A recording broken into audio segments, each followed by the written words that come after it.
Quantitative analysis of organic compound x shows the following composition. तो हमारे पास element दिए गए और क्या क्या एलिमेंट हमारे पास, कार्बन है, क्लोरीन है, हाइड्रोजन है। Empirical formula mass of the compound x, हमें पहले तो एम्पिरिकल फॉर्मूला निकालना है, फिर उसका मास निकालना है, दैट्स इट।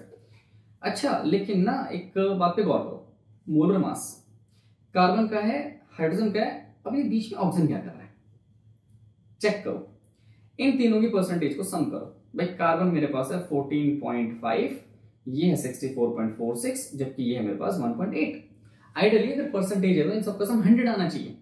ठीक है, ये वाकई में बहुत बढ़िया क्वेश्चन था, और यहाँ पर ना टाइम खाया हुआ इस क्वेश्चन है, जो बच्चे इसको मिस कर गए होंगे कि ऑक्सीजन नहीं था इसके अंदर। ठीक है, बट ऑक्सीजन था इसके अंदर। ऑक्सीजन, इन सबको सम करो और 100 में से माइनस करो, तो सम करके माइनस करोगे तो ऑक्सीजन मेरे पास आ जाएगा अप्रोक्सीमेटली 19.24। ठीक है, दैट्स इट।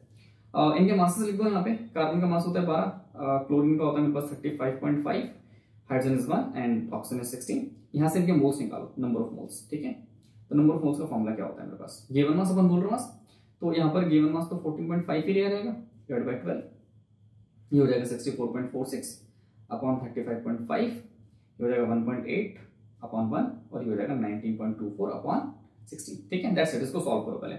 जब आप इसको सॉल्व करोगे तो सॉल्व करने में कितना आएगा, ये आएगा 1.2, ये आएगा 1.8, और ये 1.8, और ये कितना है 1.2। ठीक है, फिर हम लोग निकालते हैं रिलेटिव नंबर ऑफ मोल्स।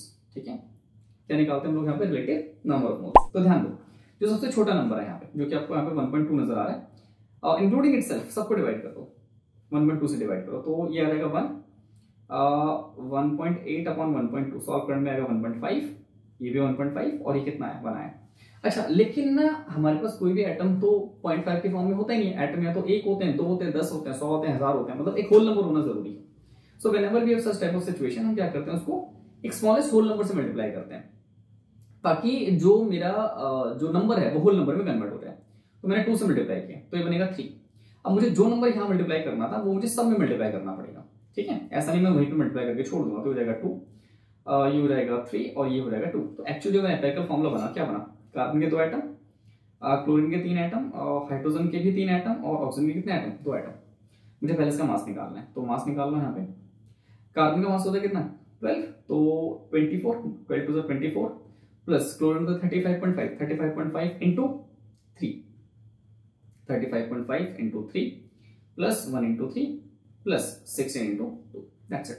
इसको सॉल्व करो। जब इसको सॉल्व करोगे तो सॉल्व करने में मेरे पास कितना आ जाएगा, 165.5। आंसर नहीं आएगा अभी तक, क्योंकि मुझे एक डेसिमल शिफ्ट करना पड़ेगा, और जब मैं डेसिमल शिफ्ट करूंगा इसका, तो ये बनेगा 1165 इंटू 10 की पावर -1, क्योंकि -1 यहाँ पे मेंशन है। तो मेरा जो एक्चुअल आंसर आएगा वो क्या आएगा, 1665, ये मेरा आंसर है।